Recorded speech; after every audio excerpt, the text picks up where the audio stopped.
Welcome back, everybody. Another episode of the Bet, the Casual. We're fresh off of UFC 255. Very interesting card. There was a lot of lines we took advantage of early in the week that got worse and worse. So, we were definitely, from a Vegas perspective, on the right side. Jordan Wright is a great example. He was at a plus 220 all week. Come fight time, he had dropped to a plus 180. Lipsky's another example, somebody we were pretty confident in. Plus 140 all week. Come fight time, plus 110, nearing that pick. So, in terms of plays, it was a tough card because a lot of the favorites really did end up taking this one. But in terms of line movement, we were on the right plays. They just didn't work out. It wasn't a card for the dogs. I mean, you had an undefeated record in Jordan Wright, the taller fighter, the guy who actually fights at a higher weight class usually. Against a smaller build, against a guy we've seen fight taller fighters and not do as well as he did against Adesanya. So you saw that, that was our lean. You can tell that was probably the lean of everyone else. And so, yeah, I mean, this smile's a little fake, but I mean, at the same time, I think, I'm very, very happy and proud of. Yeah, I'm just really happy for our boy, Buckley to prove that wrong. He looked phenomenal. I think the jump from his fight against Kevin Holland till now, you've seen his body, you've seen his movement, you see everything. If that guy couldn't get more cut and quicker, that's exactly what he did, and he proved it. Taller fighters, watch out, because this man basically improved on what he's bad at. And as for our girl Lipsky, I mean, absolutely. that was the dog, and so unfortunately, I really feel bad for the fact that we lost that on her.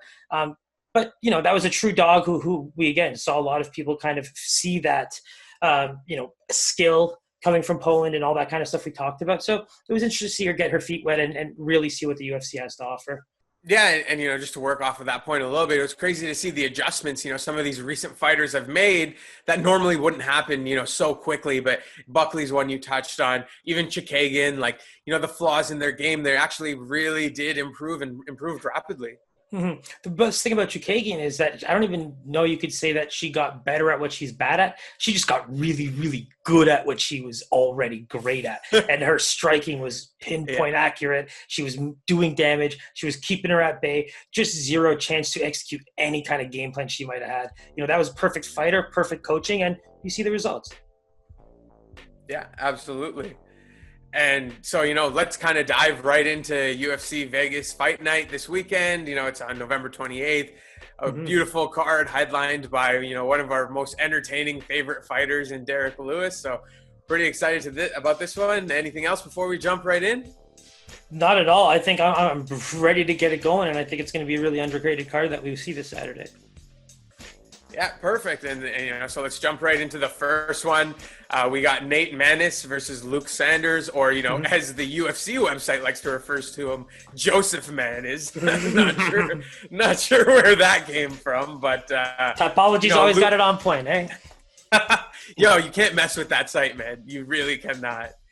And so, Luke Sanders comes in. He hasn't fought since 2019, so curious to see, how he can jump back into the ring. He hasn't seen the aspect without the crowds and stuff, so it'll be interesting to see how he adjusts. Nate Maness, he comes in hot. His last fight he won, and it was kind of stopped. I think he won because he received 4 or 5 shots below the belt, and kind of gained a point because of that, and that kind of helped him win in decision. But really looking forward to this first fight to kick it off. Yes, I mean, I know every Toronto man is probably reading that as Men's, but yeah, you said it quite right. I mean, he looked good in the last fight. I think he was able to avoid a lot of the takedowns that he needed to kind of not lose the battle on the ground. So that looked great. But again, lost some points for that. So I think the striking is his best bet. The grappling was very defensive, but I don't think he's going to be attacking any type of takedown anytime soon. When you look at Sanders, 3-3 in the UFC since 2016. He knocked out Barao, who, if you want to ever go back and look at the Sooky Scoop, one of the first interviews I've ever done for UFC 165. I was a kid, quite funny, a lot of shadow, terrible video, but I was the little kid. But it was when he was a champion, so that was fun. But since then, he's been, maybe I was his bad luck charm, so since then he's been terrible. So he got completely knocked out. One thing you're going to notice about this card, a lot of these fighters are actually the fighters from the first ever UFC, like ESPN +1. So all of the first ever, fighters who debuted on ESPN +1 are actually fighting on Saturday, which is kind of cool. And Sanders was one of them. He's thick, he's powerful. I think with the weight cut and the catch weight, that's a good thing for him, but I still think he's going to be the dog. Yeah, so, jumping right into our game in terms of guess the lines here, where do you peg this from a Vegas perspective? Yeah, so I mean, taking a look at it from, just the way I would coach these guys, if Mans is about to, I'm from Toronto. I said, Mans, can you believe that? Mans! If Mans is about to, walk away with this fight, it's going to be distance striking. It's going to be taking this into later rounds, avoiding any type of, powerful rushes that Sanders throws at him. And so I think he's capable. And so I am going to say Manis is the favorite. And I mean, from a Vegas perspective, I want to say a favorite as of probably minus 130, minus 140. So, very close, but it is pretty much a pick 'em. That's what I figured. Cool. Sanders does come in as a slight favorite, minus 120, with Manis at a plus 100, but, right around that Vegas zone, it's pretty much a pick 'em. And your analysis is best on this, but I do feel that, like, those are the kinds of ones that we see, those movements, as we kind of, pay a lot more attention Thursday, Friday, Saturday, And so that's someone I actually want to keep an eye on, as you just said, plus 100, and watch that line. Let's see what happens. Yeah, I can definitely see Mans is entering into the favorite realm. So especially once Toronto catches a wind of that one. Perfect. And so up next, we got Suma Darji, and fighting another one of our Canadian boys. We may need to remove the Beaver bias on this one, but Malcolm Gordon, he comes in sporting that 12-4-0 record. Both of them actually have identical records. And what I saw in Malcolm Gordon's UFC debut, he actually didn't look that great. He didn't actually impress me too much. This will be, a tough bout for him. As Sue comes in, he looks a little bit bigger, a little bit stronger, has a little bit more reach. It's going to be a tough one for Mr. Gordon here. What do you see here, Strudge? Yeah, so what's interesting is, as much as I want to just back the Canadian and go with our Beaver bias as we tend to do, this is one where I kind of put a lot more attention into just what I would expect a fighter to do and where he could kind of do it. And that's where I would say Malcolm Gordon has a shot. He needs to be able to cut him off. He needs to be able to get that takedown. He needs to be able to work him on the ground a little bit. Even if he gets back up, just to tire him out a little bit, because the striking it looks elite. It looks elite to me. The one thing I'll say about Muderji is he looks like a really good prospect from a striking perspective. But, to climb the ranks, if there's one thing we've seen, Pies, especially over the course of maybe the last couple months, if you are not a true mixed martial artist, things happen.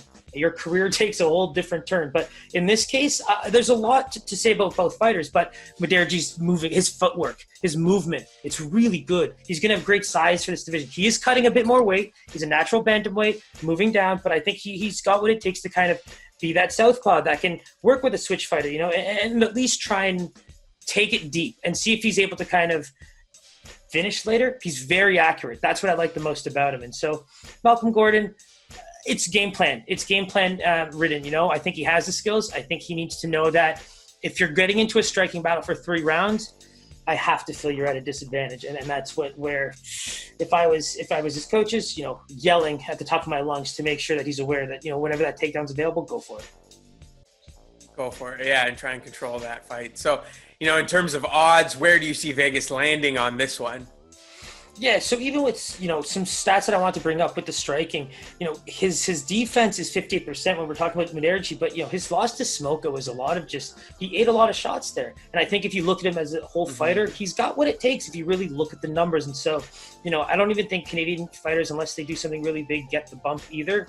And I'm going to have to go with Muderji being the favorite here. And I don't think he can go crazy. So I do have him at a minus 175 is what I would think. So he actually comes in as a pretty heavy favorite. He's about minus 335 on this one. Okay.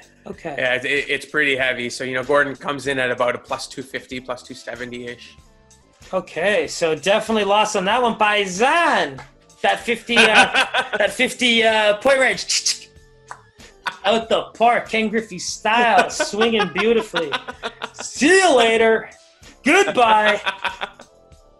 Shout out Bob Memory. So yeah, he does come in as a pretty heavy favorite. The younger fighter, the longer fighter, the bigger fighter. do you see any value in Gordon here, or is this kind of a stay away for you? Well, let's look at things like the weigh-ins and stuff like that, because I do believe this is a grueling battle, and he's aware that if he's losing the fight, look at this man's record. He's just lost by submission.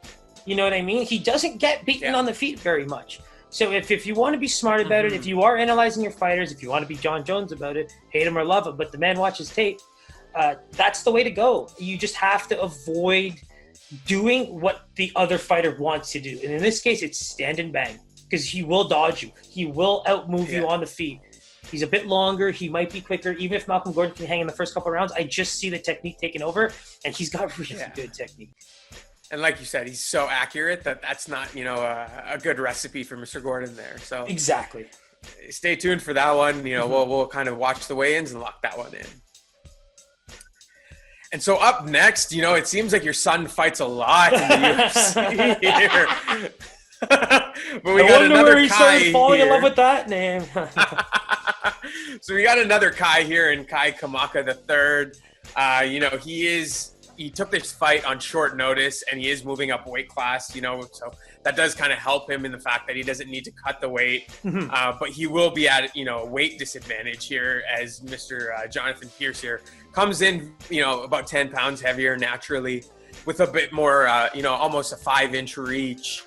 So, he will have to try and keep his distance here, but I don't believe that that's going to be too much of an issue for Kai moving up in there, not having to cut the weight, especially taking it on short notice. What do you kind of see here unfolding? Yes, my boy Kai. I mean, I think he's I'm pretty sure that's what you say to your son. Yeah, definitely sing that track, I mean, what can we say? He's 1-0 in the UFC, hasn't lost since 2017. I mean, I like the power. He's at a slight disadvantage in size, but I mean, the big thing with Pierce is that he's actually natural. You said it yourself. He's a natural lightweight moving down to featherweight.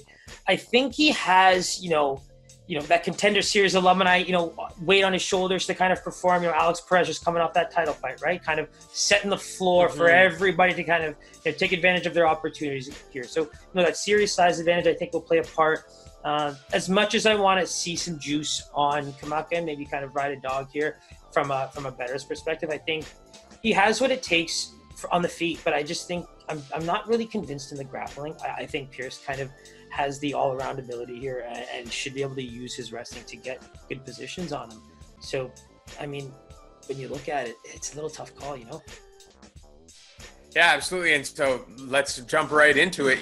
Where do you see Vegas kind of landing on this? Given all the information we do have in terms of, taking this fight on short notice, classes, all that kind of stuff. I mean, let's go right back into it. I mean, I just think Pierce's size is quite a bit, when it comes to UFC, as much as I want to always side with, the exciting, the quick, the fun striker, it's just in the later rounds, when it comes down to technique, when it comes down to certain types of things like cardio, Pierce is really, really in a tough position, right? His loss to Lozon was very early. That was his first UFC fight ever. And he made a terrible technical mistake, He was getting beat up on the feet. That's the thing about Kamaka, right? Does he have a puncher's chance? Sure. But, at the end of the day, that is, the one thing he has to come out of his previous fight worrying about. And I just don't see him not improving at least the striking to get into offensive positions to work on that wrestling, get that in there, get it to the floor, work some, top positions, that kind of thing. And so, where do you kind of see that number landing? Probably minus 175. That's where I'm thinking. For Pierce? For Pierce, yes. The entire way here, all I was trying to do was kind of set you up because I love your reactions, and this is one that's going to have your jaw on the floor, man. But Kai Kamaka comes in at a near minus 400 favorite. No way! He's minus 385.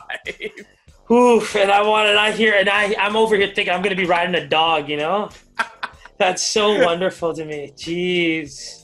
So given that line reveal and, what a heavy favorite Kai is, does that change the way that you view this fight at all? It's funny because, for how recently we saw him 4 days ago, bro, we really did think that Pierce would have some kind of technical, if not game plan advantage here, but that's a huge favorite. And I gotta say, man, as much as I thought I was going to be taking Kamaka as a dog, wow. All I gotta say is wow. Wow. I feel bad for Pierce, like coming off a loss like that to Lozon. I mean, I can only assume at this point, my man, that the striking just has to be very, very, very, I guess underrated would be the, word I would use. Yeah, absolutely. And so, get your parlay builders out there. Kai might be a nice sprinkle into there with some of your other favorites or whatnot. But, he does come in at a minus 385 and, stay tuned to see what we lock in for that one. And keep an eye on that weigh-in too, right? Pierce is actually going to have some extra weight to cut there based on where he usually fights. So that could be a tough one altogether. Yeah, absolutely. All right. So you'd be surprised that I'm even introducing this fight right now, but we got a women's flyweight fight between Gina Mazzani and Rachel Ostovich. And so the reason why I'm currently the one introducing this fight is because I got my boy Pies there watching a little preview clip of our girl Rachael there. Let's just see. Are you almost done there, Paisan? Yeah, I literally just finished up, and she's looking pretty good here, man. You can definitely tell. Hopefully not, but it looks like she got a little bit of work done. Those lips might fly away at some point. She's looking real good there. I mean, yeah, I thought you would enjoy that. I thought I would take you into this this fight a little bit with what pizzazz, if you will. But here we go. Let's talk about probably, I've been really interested in the female fights lately, especially with the rise in technical skill. The one thing I want to say is, Ostovich is, again, one of those girls that fought on one of the original ESPN +1 cards. I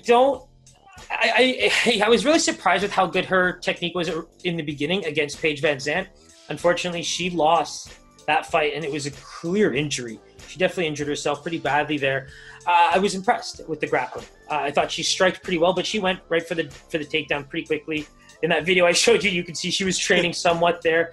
I mean, here's the thing. If Mazzani comes in here with some pretty heavy striking, it's going to be interesting. But at the end of the day, we saw what happened against our girl, Julia Algeo, just completely dominated her. We actually took Julia in that fight. It was a striker's fight, and unfortunately, the much more experienced and prepped striker kind of won that one. But that's the thing here. So if she's able to kind of dominate this fight on the feet, she's got good size for this division.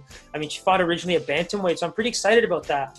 That's where I kind of see, again, I hope I'm not, I don't want to take away the fun for you to introduce something, right? But I have some points to say about this girl when it comes to the lines. I don't know why I changed my voice there, but I had to. Straight Andre the Giant type things. Looking at Gina's last few fights, not much has really impressed me. She did lose her last one, taking a bunch of knees to the body. Rachael doesn't sport, the best record with 4-5-0, but she's lost some credible fights. You mentioned Paige Van Zandt, but she has actually faced really good competitors. She did lose in that tough finale. I believe she lost to Barb, who kind of gets her name thrown around everywhere. Lauren Murphy. That's our girl, Barb. Sorry. I mean, Lauren, we love you. So, it was interesting to see that. I just feel like, Rachael has come in with a little bit more credible competition. And, Gina hasn't really impressed me. So curious to hear your thoughts further on this one. I mean, here's the thing. I'm ready to kind of hop into the lines for your sake here, but the way I see it is, it's a close fight, right? We got a girl who's 1-4 in the UFC, and then we got an Invicta vet who's 4-5 in general. So, I mean, in terms of calling these fights, these are the fights, if you think back, that scared Joe Punk ass. So, at the end of the day, always do. Man. I would be highly as a gambling man. If I were to be a heavy gambling man, this would be a very tough fight for me to take. Yeah, perfect. And kind of working off of that, where do you see the line landing in the Vegas realm? I have to, from the technical aspect, I mean, I thought I saw a favorite in Ostovich, but you know what? I'm gonna have to go against the vet here. I don't know why. Initially, I thought it was her, but on the spot here, I'm gonna go with Mazzani for the size and the chance to kind of improve on that overall record. I mean, I'm actually very undecided here. This is on the spot. I'm sorry. I actually have Ostovich written down as a favorite here, but I'm not actually sure. Oh my god! All right, original gut feeling. Ostovich -110. Oh, man, you were headed right down the right path. You were almost there, man. Gina actually comes in as a slight favorite. She's minus 140, so not too far off from kind of what you were saying. But yeah, like you said, a very tough fight to call. Could very much go either way. Given So their as far as Paisan's pressure, this little game you got going on, where did Ostovich land in terms of her juice line? So she comes in at about a plus 120 right there. Okay, so I mean, again, game-wise, sell me on some of these picks, but I'm just kidding. I'm really excited for some of these closer fights because even for us, as we get into the more of the nitty-gritty of analyzing them and trying to pick who's going to win, it'll be interesting. Yeah, this is going to be a tough one to call, so stay tuned for that one and see if we lock anything in. There was a bit of rambling there. See, like that one, I would expect you to just cut me off there. Yeah, I mean, I liked your betting process there, so that was pretty good. Fucking good. How is that a fucking guy statement? No, just kidding. Okay, and so up next, we have Martin Day. Okay, now you can start.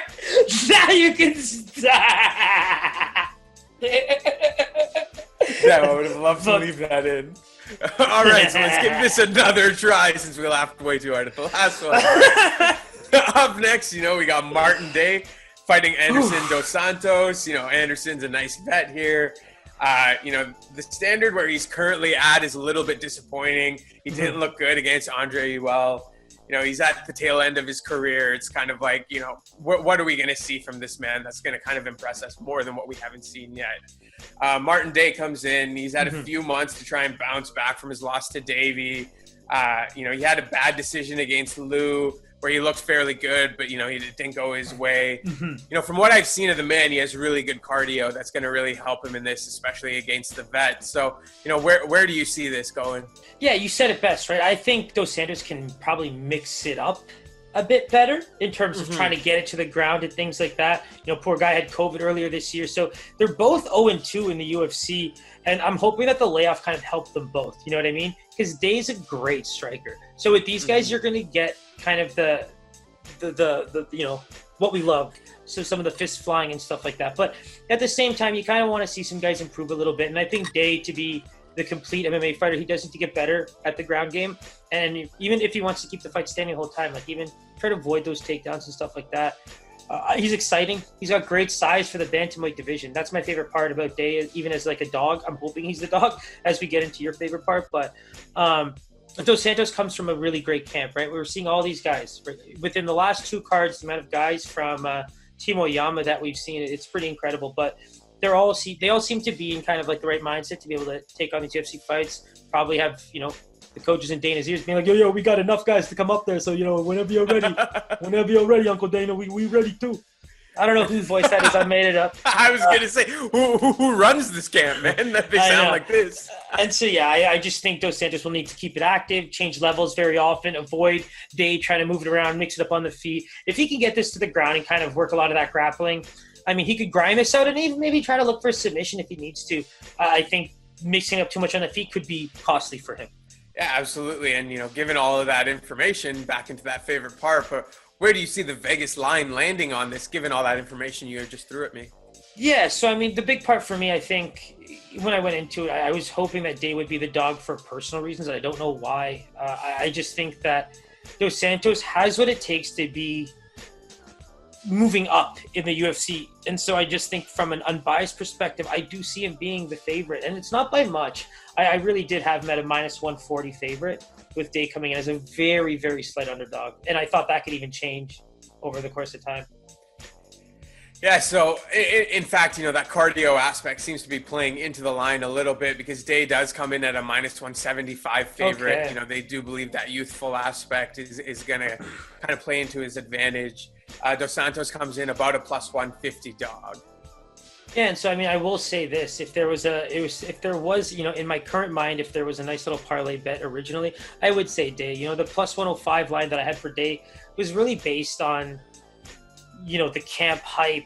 The size was really on Day's side, but at the end of the day, I just thought there was a lot of hype coming in on Dos Santos, but they read through that very easily with that minus 170. Yeah, I think some of that hype, has I do believe some of that hype maybe has died down given his last disappointing performance, and just that level of expectation that there is for Dos Santos. Yeah, so I think the big thing with that is you've seen Perez unfortunately lose in his fight. I think Marlon Vera might be the best guy out of the camp overall in terms of recent fights. So yeah, unfortunately we're seeing kind of that big skid, not just from him but from the camp overall, and hopefully they can bring it back this weekend. Yeah, absolutely. So stay tuned for that one, but you may be seeing a K or a Day and Kai parlay. K-Day. That's where I was trying to get at, but it was just a fumble in general. So up next, we got another ladies fight here. We got Ashley Evans-Smith taking on Norma Dumont here. Norma comes in at about 30 years of age. She only has 5 fights under her belt. She does sport a 4-1 record, but 0-1 in the UFC. Nothing really too credible in her, arsenal, so to say. And her UFC debut was kind of disappointing. Ashley, on the flip side, doesn't sport the best record either. She sits at a 6-4. However, she does have a few more credible fights under her belt. She did, beat the then undefeated Veronica Macedo. We did see her lose to Catlin Vieira. So, it should be an interesting fight. She actually has been out of the game for a few years, so it's going to be interesting to see her come back in here. But, from everything I'm seeing, it should be a pretty tight fight here. What do you see? Yeah, so, it's going back to what we just kind of talked about in the previous fight, right? So a lot of these Team Oyama fighters, they're coming in with a lot of hype, right? They seem to all be making the right steps in their careers. I think my boy Marlon Vera, can you give some love to this guy? He's really, after beating Sugar Shane O'Malley, I really think he's given the camp a good shot at growing and getting the rest of these fighters to get good opportunities in the UFC. Perez, obviously, with the biggest one. But again, so Evan Smith taking that kind of layoff, you said it best. The record, especially, she's one of those classic women where the record does not reflect the experience they have. Shout out my girl, Ashley Yoder. But, yeah. Big fan. Huge UFC vet in Evan Smith. So the thing I like about Viana is even in her original UFC debut, she went 0-1 obviously, but Megan Anderson is a tough fight, right? Megan Anderson is a ranked fighter. She's a very tough fight, and unfortunately she got absolutely clipped and knocked the hell out. So I think this is something you can learn from. The good thing I like about Viana is she fights real heavy. I think she's going to be a bit of a thicker fighter, and I think that's going to help her in what Evan Smith is very much a grinder.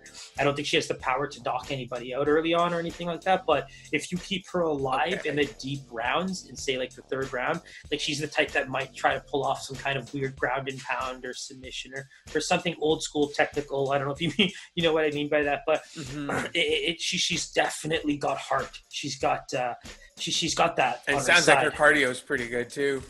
For what she has in terms of game plan, yes. I think in her case, things like bad cuts, things like getting trapped in bad positions, on the floor. I don't see her getting completely outstruck on the feet, in terms of just getting completely knocked out.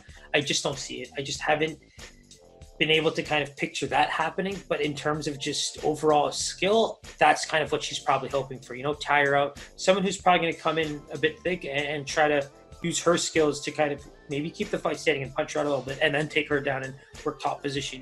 This is going to be one of your classic women's fights for sure. Absolutely. Just side note, outstruck, is that a word? Yeah. So, it's not, I'm not getting a did you mean, and I'm getting a Webster's dictionary version. To surpass in striking. There you go. Well done, my man. Thanks, man. It's every okay. Keep going.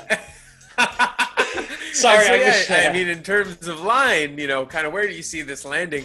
We know it's going to be a tight fight. Where do you see Vegas pegging the odds? Yeah, so let's keep this one quick, right? I do believe that Evan Smith should get the edge as the UFC vet and the just overall, again, camp, overall skill and just time spent in the octagon. It's hard for me to believe that Viana is going to get the edge over her again after losing to Megan Anderson the way she did. So let's go Evan Smith with a -170 because I just don't see her being a dog in any way. It's actually a straight pick'em. Beautiful. It's a beautiful. straight pick'em. Okay. Yeah. Okay. You know, I'll be honest with you, Pies. That was my original thought process. But when I saw Viana lose the way she did, I'm like, yo, if you can't knock out Evan Smith, you're going to have a tough time in the third round. And so if I'm going to be honest with you, this might be a live bet. You know what I mean? Like, we see these girls, the weigh-ins, we see them come out. If Evan Smith gets past that first round, I think it's going to be really fun. Perfect. Sounds good. So yeah, you know, and anything at a pick'em, you know, I like those odds. So stay tuned for that one. But as we look at the weigh-ins, that might be one we lock in a little bit. And that might be one of your classic overs as well, right? Oh yeah, that's probably the play. I'm not sure what the odds are there, but I'm assuming it's going to be a pretty heavy favorite right there. I 100% agree. All right. And so that moves us into the main card. That takes us into the main card here. So first up, we got Bill Algeo. He sports that, 13-5-0 record. He's had a few tough fights recently, can't seem to get over that hump. We saw him a few months back. He lost to Ricardo Lamas. And so, he'll be looking to bounce back here.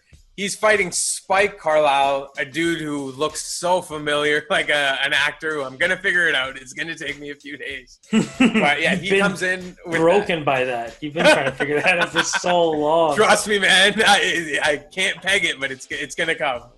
And so, he sports that 9-2 record. He's 1-1 in the UFC. We saw his recent loss against Billy Quarantillo. Seems like a nice fighting pandemic name right now. So...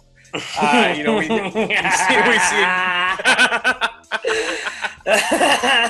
so, you wouldn't even need a nickname there, huh? Just Quarantillo. Yeah, that's funny. So we lost to him in decision. The one thing that kind of stood out to me is that he kind of needs to work on his cardio. His skills were all there, but he does seem to tire himself out real quick. So, give us a little more information on this one. Yeah, so I mean, Carlyle is 1-1 in the UFC, and he has losses to our boy Billy Quarantillo, but still absolutely phenomenal. He really is Quarantillo, if you ask me. But Algeo's one loss is he's 0-1 in the UFC, and it's against Ricardo Lamas. So yeah, moving into Carlyle as a fighter, I really like him. He's built really thick for the division. The thing is, I think you mentioned it. He's usually a lightweight. So right now, moving down to featherweight, that's going to be a bit of an issue for him, right? Like that's cutting a lot of weight for a guy who comes in fairly bulky, nice and thick and cut. So, and struggles with the cardio. Yeah. I'm going to assume that this man is losing some muscle for this weight cut. Like there's absolutely no two ways about it. He looks really good at his regular lightweight bouts, So that's something I'm going to be really interested to see. But, 1-1 in the UFC. I like the grappling aspect. You mentioned the cardio. Muscle always does that to some of these guys. And then these lower weight classes got to be careful, right? We saw what Algeo can do even against a guy like Lamas later in the rounds. At least he was able to defend. He was able to get some strikes off, able to try and make sure that he doesn't get finished. You know what I mean? Those are against good fighters. Those are wins, especially when you look at it from a grappling and MMA perspective. So, I'm really excited for this fight. I know, diehards are really excited about this Spike Carlyle fight. These are like really good fan favorites, if you will, in terms of regional guys, up and comers, all that kind of stuff. Yeah, absolutely. And I'm looking forward to it myself. It should be a good one. In terms of where you think Vegas pegs the line, where do you see it? Well, it's interesting because I do think that it's maybe a close fight, but at the same time, we talked about weight cut, we talked about regional scene, we talked about fighting a guy like Lamas. So I really do think Algeo is going to have to be given the edge here, especially with that length advantage and all that kind of stuff. So I actually have him right now because I don't see him being an underdog as -200. Because I can't see him being as a -300 favorite. Another one that's gonna rock the world, man. Spooky's about to get slapped. Oh yeah, this one's gonna slap for sure. Maybe not as hard as Kai, but it'll slap. So the actual line is Spike is a favorite at -165. Okay. So Algeo does come in around +145, 150 around there. Man, I actually, this isn't even like a weight cut thing. By that I mean a weigh-ins thing. This is a really interesting stylistic fight. I think Algeo has a chance, man. If he's able to stay on his feet, we talked about, game plan, coaching, all that kind of stuff. If he can stay on his feet for most of this fight, or even, maybe get some of his own grappling only for the sake of tiring a man out. Yeah. So this is a very interesting fight for him. Best of luck to both guys. It's going to be really, really tough and grueling fight. That much I can tell you. But I do believe if this is a striking battle in the third round, Algeo might have a chance, unless, you can see Spike really put it on him the way kind of Lamas did. Because by the end of that fight, it was all heart. For sure. Yeah, and honestly, in all the research that I've done myself, I do kind of see it leaning that way. If it does move to that second, third round, Spike's not able to take advantage early, the advantage will go to Algeo, who has that better cardio and ability to finish at the end. Well, there it is, quote unquote casual, laying the smacketh downeth. Yo, when all you do is watch fights, it helps, man. It helps. Let's go, baby. We've got someone converting to the dark side, but I think it's the light side. Perfect. So that's the best segue into the next fight. It's one that I'm actually really excited about. We got the Caramel Thunder here, Miguel Baeza. He's fighting, Takashi Sato here. This is one I'm very excited about. The Caramel Thunder, he comes in undefeated, pristine record, 9-0-0. He won on the Contender Series. He's 2-0 since he came in the UFC. But there's just a lot of hype around this prospect, There's just a lot of hype around this man. I don't know if I'm necessarily sold on it. From what I've seen from Takashi, this guy's the real deal, man.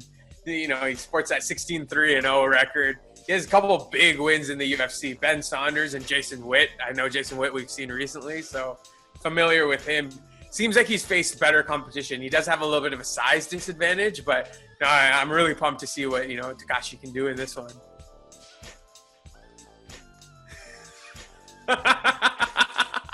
Listen, I got to really big my boy up here, okay? So we're never going to change the title of the show because it's just so good. Because it really is, in terms of a catch-up thing, he's always going to be that step below. So it's okay. And he's really, this is phenomenal. The pace that he's learning, I'm just blown away. I love him for it. And this is the first week this man has not seen my notes at all. He usually gets to even see my lines. He gets to see my notes. Beside this fight, I currently have written potentially best fight on the card. So couldn't agree more. Let me just give you my round of applause. Respect, brother. For the man, the myth, the legend, Parisian, quote unquote, the casual. Wow. So need I say more for real? The thing I like about Baeza, like we said, 2-0 fight, 1-0 on Dana White's Contender Series. I mean, dime a dozen now or what, guys? These kinds of guys that we're seeing get their little foot through the door. Dana White's doing a wonderful thing for the sport. And I think even as a youngin', I might have, not enjoyed so much the Chuck Liddell version of Dana White that was around for that 5-10 year mark. But, this guy's keeping a business alive and giving people a living. You can't really argue with this. Thriving, thriving. It's phenomenal. So going back to that, Mike Brown's a tough fight in your first bout. And honestly, we took that fight. We had confidence in Baeza. And it was called to an absolute T. He kept his distance. He had the good strikes and the power when he could land. He landed, and it was absolutely devastating type of shots. It's the type of fighter he is. And similarly, as you said, Sato brings a similar type of fight to the table. The knockout of Jason Witt was very impressive. Now, going back to Jason Witt's last fight, we call that to a T. Unfortunately, there's certain fights where, especially now, last minute fights or fights that maybe some of you guys wouldn't get a chance normally before COVID, all that kind of stuff. But Sato's proving really that he belongs, and that's where right now, based on what you said, you're probably pumped a little bit more for Sato. But I'm curious about the striking skill and that sneaky power of Baeza. He scares me as just like that old school style. It really. The Sato record, though, I mean, even looking at some of the finishes that he does, it makes you want to go back and watch every single fight he's ever been in. You know what I mean? Everything is just, it looks like everything was going to be absolutely devastating. So I think it's going to be a tough fight size-wise for both guys. I mean, I think Baeza's going to have a nice size match, but Sato's got that striking, accuracy that we've seen. So tough to call, man. It's going to be really tough to see both these guys to avoid power punches and land themselves, Yeah, absolutely. It's going to be a barn burner for sure. I'm definitely looking forward to it. And, I've been doing a little monitoring of the line as well and stuff. So I do want to kind of dive right into that. And, I'm going to pose this in a question of where do you see the opening Vegas line for this to be? Ooh, interesting question. That's a very interesting question. Ooh. So are you asking me indirectly already who the favorite is and you're going to ask me for two lines right now off the top of my head? Yes, exactly. So it's funny enough. The line that I have currently is pretty close, but not that close. So I have to go with, based on how you asked me. Ooh. Let's say Sato as a favorite, as an opening line. I mean, that's not the line I have. I'm just saying that's my guess based on you asking me this question. Okay, so I've been monitoring this line, pretty intensely. It's just kind of what I do here. But, this line opened at Baeza at a minus 200 favorite. Wow. Okay. My current call, just to let you know, so maybe we don't go so hard into the game for this one. My current call was Baeza minus 180. That's why, just based on your tone and everything, I thought, let me just throw out this. Sato number plus 140 is what I have. You're right on the money. When I looked at this fight again yesterday, the line had moved to minus 180 Baeza, just like you had mentioned. Wow, okay. And if you go look at it right now, Baeza's minus 160. So it's dropped 40 basis points in the last, say, 36 hours. Yeah, so, I mean, Pies, even if, I would say, if this is how serious you're getting about it, watch that tape, man. The way I saw Sato, it was like he's pinpoint accurate, but he needs those chances, right? To be able to land. Jason Witt would be considered fairly flat-footed, I'd say, compared to Baeza, I think there's going to be a bit more head movement. I think there's going to be a bit more, distance striking. The ability to kind of defend from a stand-up perspective what Sato brings to the table.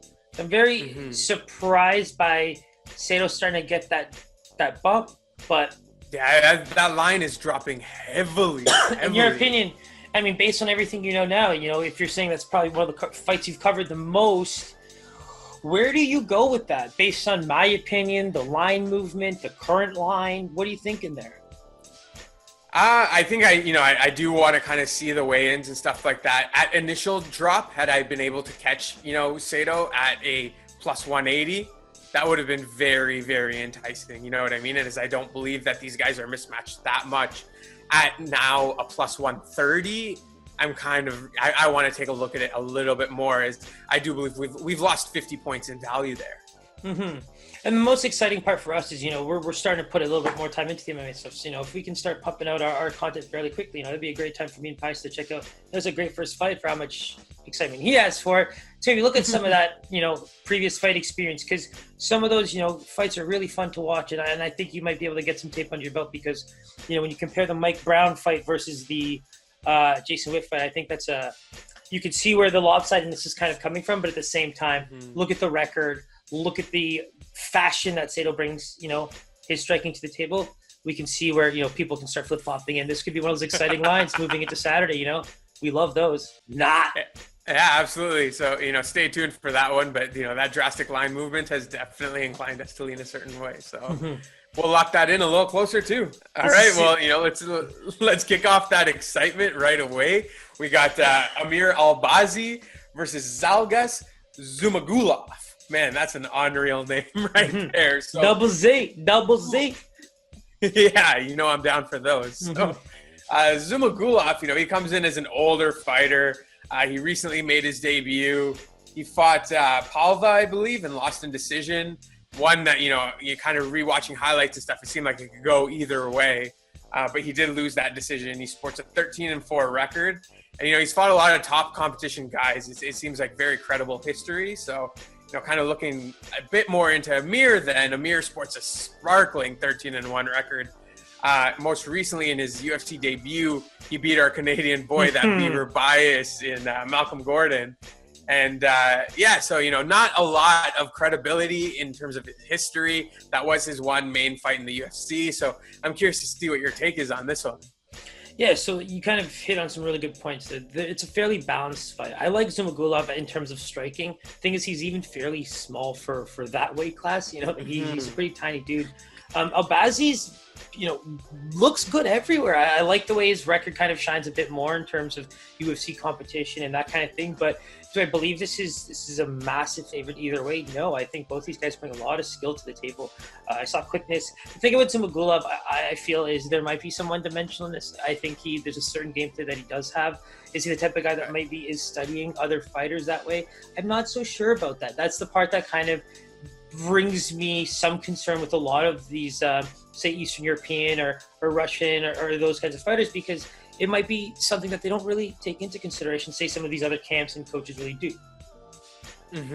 Absolutely.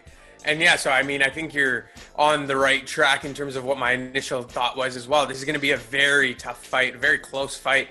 Could very much go either way, and I'm very excited for it. So, let's jump right into my favorite part of this segment.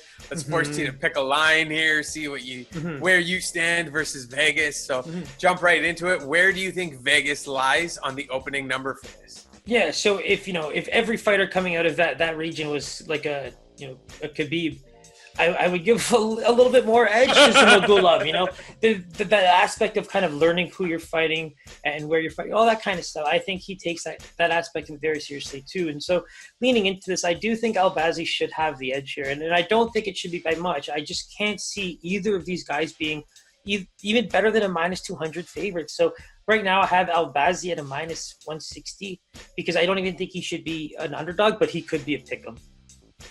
And you're right at that 50-point basis, man. That 50-point range is right where you hit. This is actually a pick'em. It's a minus 110 both ways. Yeah, and so, the odds kind of reflect there that it's pegged to be a very close fight. Even Zumagulov, I have him at a plus 115. That's basically as much juice as a pick'em can really get until you get into some nice little, money-making schemes there. But, he came into the UFC as a champ. He did look good in his debut, but he was beaten. I mean, and all the power to him in terms of skills. I do really enjoy his fights without question. But I think there's a technical aspect that Albazi's going to bring that he's going to have to defend a bit more and maybe work in some takedowns or try to get some, work in your offense a bit more. Don't stand there and trade if it's not working for you. Go for the takedowns if that's something that's working for you. I think that's something he made a mistake a bit more in the last fight. Yeah, absolutely. And so, this is going to be pegged as a close fight. Stay tuned for this one. We'll probably make a decision closer after seeing the weigh-ins, but it should be a beauty one to kick off this main card as well. No question, homie. And that takes us into a nice heavyweight bout here. I'm excited about this one. I love when the big dudes throw. So, we got Josh Parisian here. He's fresh off his Dana White Contender Series win. He beat Chad Johnson. He sports that 13-3-0 record. He's actually had 7 fights in the last 2 years, so I expect him to have really good condition coming into this one, especially, when you look on the flip side, you quoted the man, the myth, the legend in Parker Porter himself. So, that's who he's fighting on the flip side, somebody who is kind of slower, heavier. We haven't seen him fight in a while. He lost his UFC debut, I believe, to Chris Daukaus, and he got knocked out in the first round. So, it'll be interesting to see where you lie on this one. So, that's your boy. Chris Daukaus, Philly cop, beat Porter pretty badly. It's funny because we didn't really give Porter enough credit because we actually ended up going against Daukaus against Nascimento, if you remember, out of America's top team. So from a picks perspective, Daukaus slapped us in the face with that one, and we're going to be a fan for a very long time because of that. So here's my thing about this one. Porter, I'm very grateful as a fan for a fighter like this to be able to kind of see the main card in the UFC. I do think Parisian, I went just to get your juices flowing and maybe get your mojo going. I do think this, from a bet's perspective, has to be the biggest favorite on the card, but going into it, Parisian's coming in real hot. Despite it being his UFC debut, that Contender Series finish was really good. And it's funny because when you were watching that fight, you did feel like there was such a good chance that he could get finished too, There was some resilience there, and I really felt like either guy had it at one point. Like if you were watching one of those meters that gave you, win percentage, it was like flowing like this just for a little bit. But he did look like the fighter that had a bit more experience under his belt, just in terms of positioning and where to kind of avoid the big strikes, just to kind of not let the fight end. And he was able to kind of get very good position, up against the fence on the ground. He kind of showed off a little bit just of what he can bring. And I think that's what Porter is going to have issues with.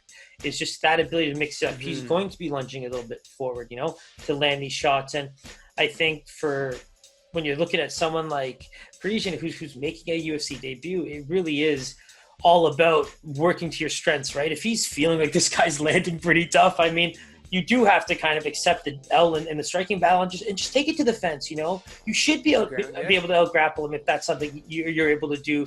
Even on the regional scene, it doesn't matter. I think you have to switch that up and change that up, because if our poor Parky Porter here just gets done, I mean, all the power to him. But like I said, not to advance anything, but give you a drum roll so you can introduce your show. All right, so let's dive right into that picks portion of this, and let's see where you think he lands as a favorite. I mean, it seems very clear who the favorite is here. So let's see where you think he lands in terms of a number from a Vegas perspective. And this was what I thought would be the closest thing. This is my thought process, the closest thing to what we saw last week. Some of these like massive minus 1,000s. I'm not saying he's a minus 1,000 by any means, but I have him at a minus 350 and minus even 400 potentially. But again, if you look at my odds, I rarely put those types of odds on a lot of people. So it's pretty crazy that that's the case. So let's see what you got. So to be honest, given that initial thought process, it looks like we're going to have to line up a Kai and Parisian parlay for sure. Because Parisian actually comes in at a minus 225. It's actually not too bad. Beautiful. In terms of sprinkling that in to a bunch of parlays. You know what, Pies? Like that's probably in terms of just, even tickling my juices as just comparing fighters to the lines themselves. That's beautiful. That's a very, I appreciate the respect that Porter is getting. I do have to say that. And I think going into this fight, maybe that's something we do, looking at some tape, maybe watch some weigh-ins. But, I'd be very surprised if that line, as we know, my man, as those weigh-ins come in, let's be honest here, they're not going to move in the favor that you think they are. Yeah, and exactly like you just said, I don't see that line moving in the favor of Porter. I think, the weigh-ins are only going to exemplify the fact that this man is in great shape. Like we said, 7 fights in the last 2 years. He's ready to roll.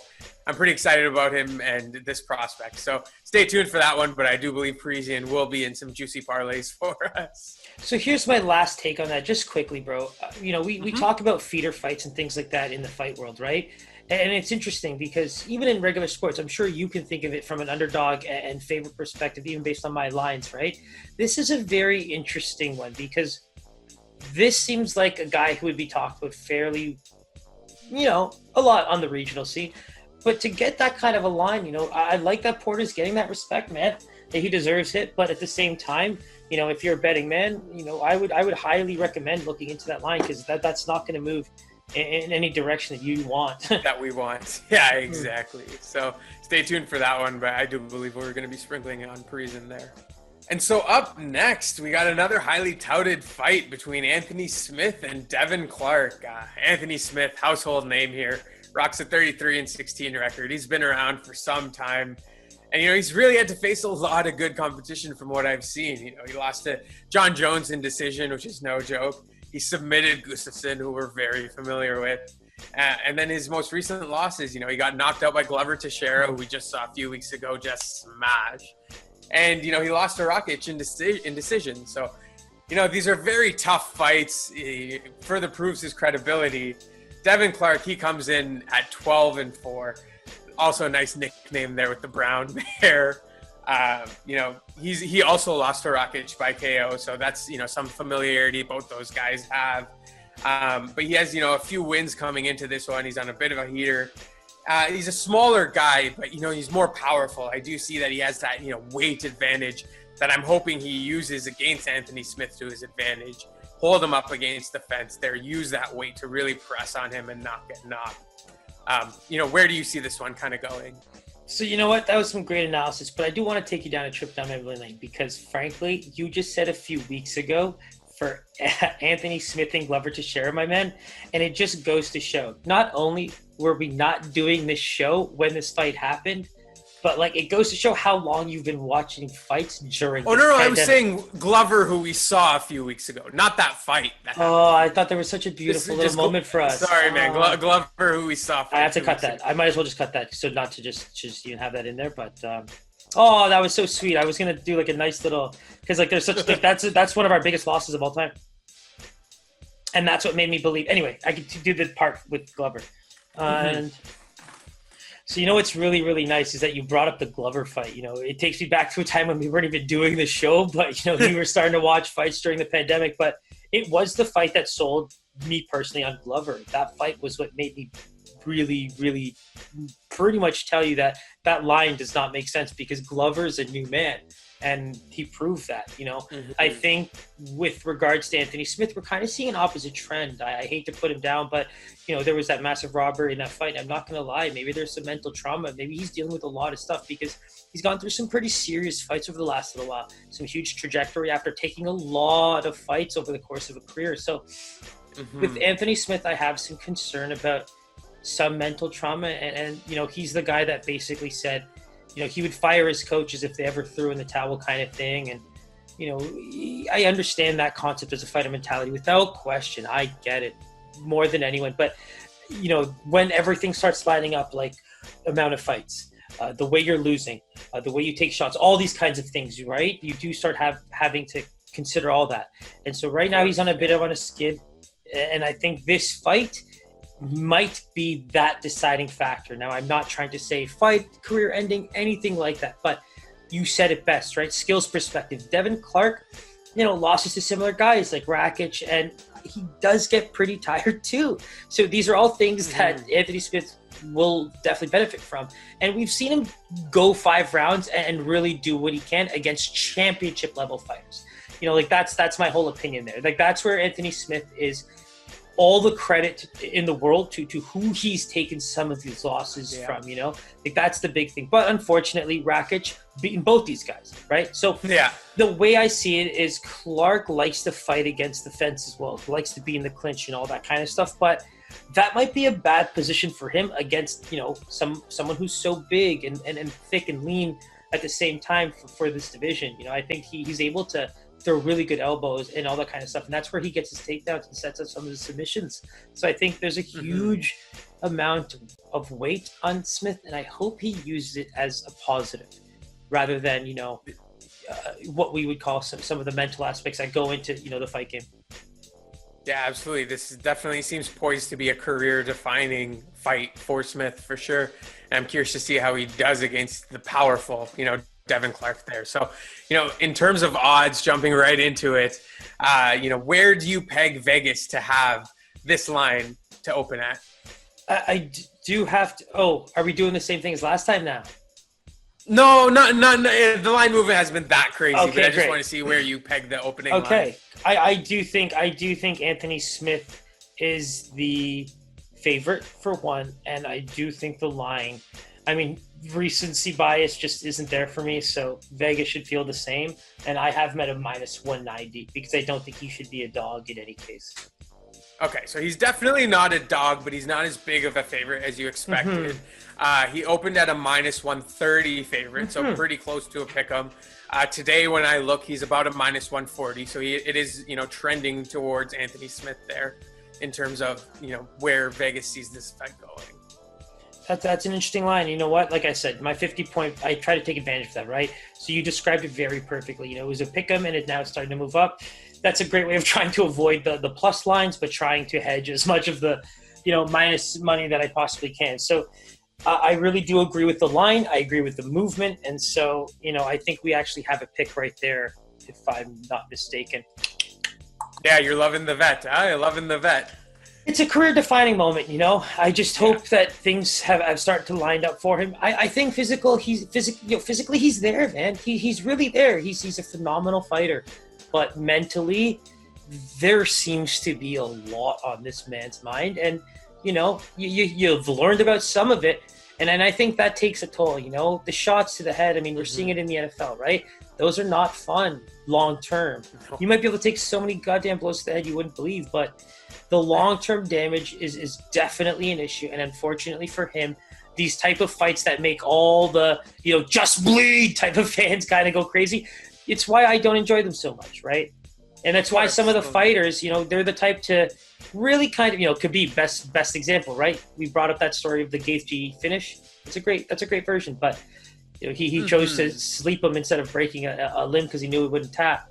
All those little things, right? That's why we like the fighters. That's why we love those guys, because they're not in there to kill or beat the shit out of anybody.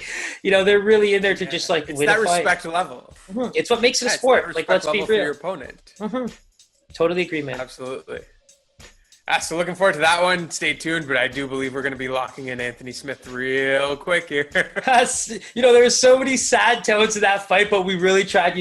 Kudos to Paisan for trying to bring the mood up every single time. But like we said, best of luck to both guys. It's going to be a close fight. Obviously trending in the Anthony Smith, and rightfully so. He's the veteran. He's fought for big fights. He deserves that movement. Absolutely. And that takes us right into this match. And something we're very excited about. Show me the shirts, Raj. Show me the shirts. Okay. If you ask for it, I show it, yeah? Oh, there it is. Oh, beautiful. There it is. Yeah, it's something we're very excited about. Derrick Lewis, we got to see him live in Vegas for Siraj's bachelor party. There's a lot of good memories with this man, let alone how epic his post-game interviews are. So we're very excited about this one. Hopefully somehow you can get a win so that we get to see more of that comedic aspect. But, he does fight Curtis Blaydes, who is, forced to be reckoned with. He comes in having won 4 in a row. He did knock Junior Dos Santos out, so a lot of credibility there. His only real loss in the last little while is to Francis Ngannou, who we know what a beast that man is. So, that's nothing to be shying away from. He does provide a huge challenge to Lewis. That weight is going to be a huge factor for Derrick Lewis. He's not going to be able to put that same force on other guys that he normally does when he just, throws himself onto them and just beats the crap out of them. So, I'm really looking forward to this one. This is going to be a tough one. What do you see here, man? Yeah, so it's really interesting because the way I love, I obviously love Derrick Lewis as a personal fighter. Unfortunately, the fight we saw live might have been some people's least favorite fight of all time. Ngannou was coming off the loss from Stipe Miocic. Talk about mental, aspects of the fight game. That was one where clearly he was feeling some kind of issues with pulling the trigger on big shots. Derrick Lewis was ready to at least, he said he was injured. That was a rough fight for all of us to watch. Definitely a step away from what the rest of the card had, but, definitely one of my favorite fighters. Always finds a way to win, Pies. That's the big thing about him. And I love that he's on a win streak right now. Definitely one of those guys where the UFC's like, hey, man, get in some better shape. Get better. Not even get better shape, but get healthier. You're injured. You're fighting a lot of the time very injured and doing well regardless. So, get that shit right. And in this heavyweight division, you are 100% at least a title challenger. And lucky for you, as you get into better shape and get yourself healthy, guys like Cormier, guys like Miocic, they're moving on to bigger and better things. But, funny enough, Ngannou's standing right there, just be like, who's next? Who's next? He's ready. Yeah. That's the big thing. So he's going to have to face that music again, I'm sure of it. But, you brought up him and Blaydes, right? Blaydes' has only 2 losses against him. I think the second one was worse than the first one. So what I don't like for Blaydes is the lack of appeal in him fighting Ngannou a third time, despite who he beats. That's my biggest kind of fear for him, despite how, the big sadness for him is also how he fights, right? For how Dana's trying to market the whole finishing factor and everything.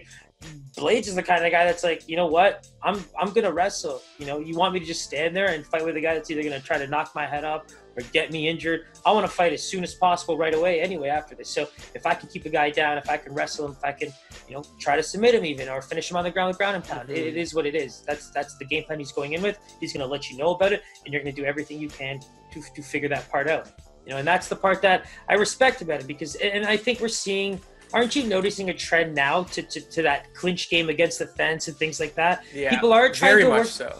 Right? Because people are trying to be like, hey, yeah, despite the knockout being so important, I really do believe that winning the fight is more important to me as a fighter because if it's getting me closer to some of these, big title fights and things like that, it's the way to go.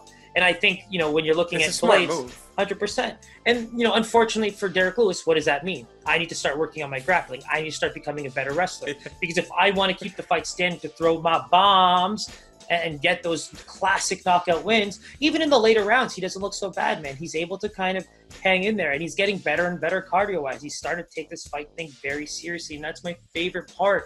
I'm just so excited for him. Fans since day one.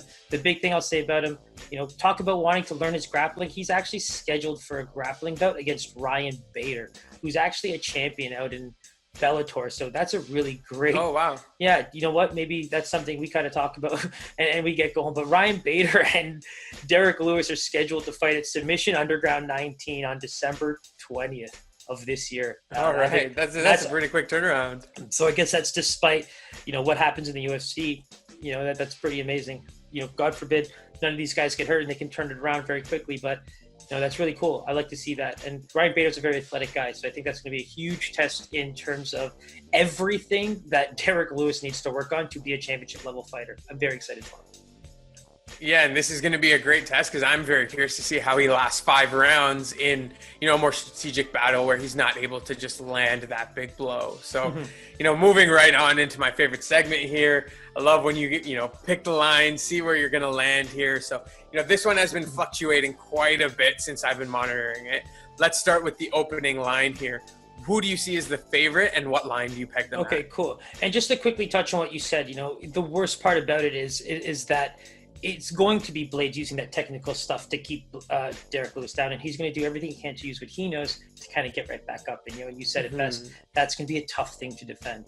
And so with that said, going into the line and favorite, I mean, Blaydes has to be the favorite here without question. So let's just open with that. Blaydes is the favorite. And you want an opening line from me? Yep. I think Lewis is way too much of a fan favorite where he's got to be getting some play. So I'm curious to say, I think the line would have taken that in favor, I guess, and then moved with, people believing that, what? No, I don't believe that. On the fly, I'm going to say line opens at minus 200, 220, and is currently at minus 190, because that's how I'm going to say that my line right now is minus 190 in favor of Blaydes. All right. So, this one might be a little bit more of a jaw dropper as well. Blaydes did open at around a minus 340. Wow. So, yeah, pretty heavy favorite. Dude, at some point yesterday, I looked and he was minus 400, man. Okay. He was up to a minus 400. I look back again right now. Back down. You know what's hilarious, Pius, is I just, for some reason, I'm just so glad you brought in the opening line aspect, because I really thought that there was a chance that he even opened up a bit higher than what I thought he was going to, but he was going to get some juice. But oh my God, people really believe in that Blaydes wrestling, man, and I love it, and I understand, and I get it. But our boy has a puncher's chance, man. He definitely has a puncher's chance, man. Without question, man. And that just leads me to, let's not even get into my line. Why don't you just tell me the Lewis line? Oh my God. So yeah, that has moved back down to a minus 350. So it does look like there's some Lewis money coming in. Lewis in himself, he stands at, let me just confirm this right here. He is currently sitting at a plus 275 underdog. Wow. We're sprinkling. Hey guys, I leave all the betting stuff to him, but me and my man Derrick Lewis go back a long time. Everybody loves him now, but that's a guy, if I had to put my heart in a place, like the things I've seen the man do and pull off for me, and just it's funny because it's just bragging rights, right? It's not even about gambling with this man. It's like, watch what he can do. People keep saying, oh, he can't do it. Yeah. It's just so funny, and he does it with just so much comedy and pizzazz and fun to it. And I think that's what makes me love the concept of an Israel Derrick Lewis type of UFC. I'm not gonna lie, but men's can dream. Of course, we had this conversation recently, but it's what drives the casual into the sport as well, right? He's just so entertaining, man. It's like, that's the dude you root for, whether it's from fighting, post-game, whatever it may be. That's the definition of entertainment right there.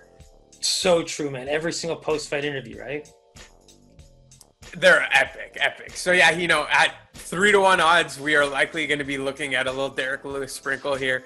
It's too hard not to when he has just that finishing capability, that knockout power. You catch him once, it's it, So stay tuned for that one. I don't even think we need to lock it in. We are going to be sprinkling on the Black Beast. Well, here's the great thing, the fact that Pies is monitoring live movement like this. For me, the big thing is how is this man training? Unfortunately, it's not a real pay-per-view, so we're not going to see all that countdown and all that fun stuff that we usually get with, say, UFC 255. But I would love to see some of the training camp videos. I would love to see the weigh-ins before this. But you know what I hate about that, Pies?